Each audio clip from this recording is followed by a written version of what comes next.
আজকে তৈরি করব নারকেল দিয়ে বাইং মাছ। এর জন্য প্রথমে আমরা কড়াইতে তেল নিয়ে নিয়েছি, আর এখানে তেজপাতা, দারচিনি, লবঙ্গ আর 1 চিমটি পরিমাণে জিরা নিয়ে নিয়েছি।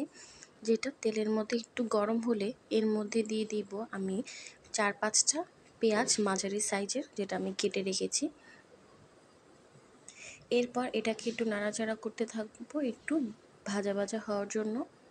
এরপর এর মধ্যে দিয়ে দিব 5-6টা কাঁচামরিচ।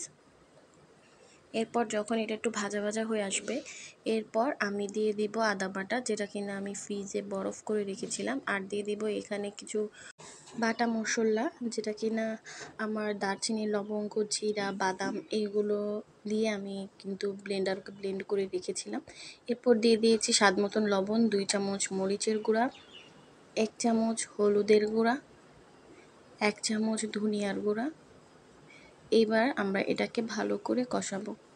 একদম যখন তেলটা একদম আলাদা হয়ে যাবে, মশলাটা আলাদা হয়ে যাবে, তখনই কিন্তু এর মধ্যে আমরা মাছ দিব।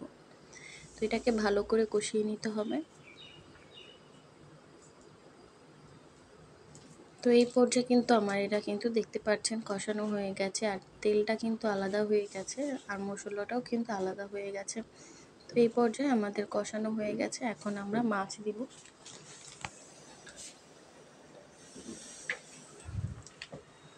তো এই যে দেখতে পাচ্ছেন বাইং মাছ, এখানে প্রায় 1 কেজির কাছাকাছি বাইং মাছ ছিল, 1 কেজির থেকে একটু কম। আর এটা মাঝারি সাইজের একটা বাইং মাছ ছিল। বাইং মাছটা একটু নরম হয়ে গিয়েছিল, যেহেতু বাজারে টাটকা বাইং মাছটা পাওয়া যায়নি, বাট যেটাই ছিল সেটা দিয়েই আজকে আপনাদেরকে দেখাবো। এই পর্যায়ে আমরা কিন্তু মশলার মধ্যে বাইং মাছটা দিয়ে দিচ্ছি, আর এটাকে ভালো করে কষিয়ে নেব। কষানো হয়ে গেলে আমরা এর মধ্যে দিব নারিকেলের বাটা, যেটা আমরা ব্লেন্ডারে ব্লেন্ড করে রেখেছি। কিন্তু এটাকে মাছটাকে আগে ভালো করে কষিয়ে নিতে হবে, আর এটাকে সুন্দর মতন কষাতে হবে। আর নাড়াচাড়া যখন করবেন তখন কিন্তু এটাকে সাবধানে নাড়তে হবে, না হলে কিন্তু মাছটা ভেঙে যেতে পারে। আর এখানে আমি একটা আস্ত নারিকেল বাটা নিয়েছি, এরপরে কিন্তু আমি আরেকটু এক্সট্রা বেশি নিয়েছিলাম, মানে একটা এবং অর্ধেক নারিকেল আমরা কুড়িয়ে তারপরে কিন্তু এটাকে ব্লেন্ডারে ব্লেন্ড করে নিয়েছি। আপনারা চাইলে পাটায় বেটেও নিতে পারেন।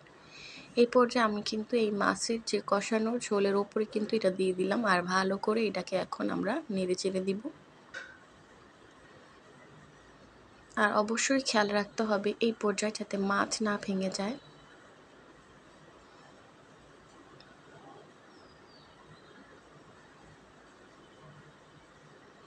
আর এই রেসিপিটা করার জন্য আপনারা অবশ্যই তেলযুক্ত একটা কড়াইয়ের মধ্যে এই রান্নাটা করবেন, যাতে ভিতরের অংশটা একদম ভাজা ভাজা হয়, মানে কড়াইয়ের মধ্যে যাতে একদম লেগে না যায়। আর এরকম যদি অ্যালুমিনিয়ামের পাতিলে রান্না করেন তাহলে নিচের অংশটা অনেকখানি লেগে যায়, আর মাছটাও ভেঙে যাওয়ার সম্ভাবনা থাকে, আর আপনার এটাও ভাজা ভাজা কম হয়। আর এটাকে কিন্তু একটু পর পর ভালো করে নেড়ে দিতে হবে, এতে করে কিন্তু আপনাদের নিচের অংশটা লেগে যাবে না।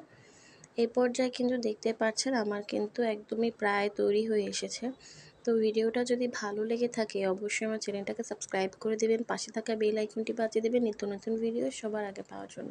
আর গরম ভাতের সাথে বা পরোটার সাথে এটা খেতে কিন্তু অনেক মজা। বাসায় অবশ্যই ট্রাই করবেন, খুব সহজভাবেই কিন্তু রেসিপিটা দেখাতে চেষ্টা করেছি। আল্লাহ হাফেজ।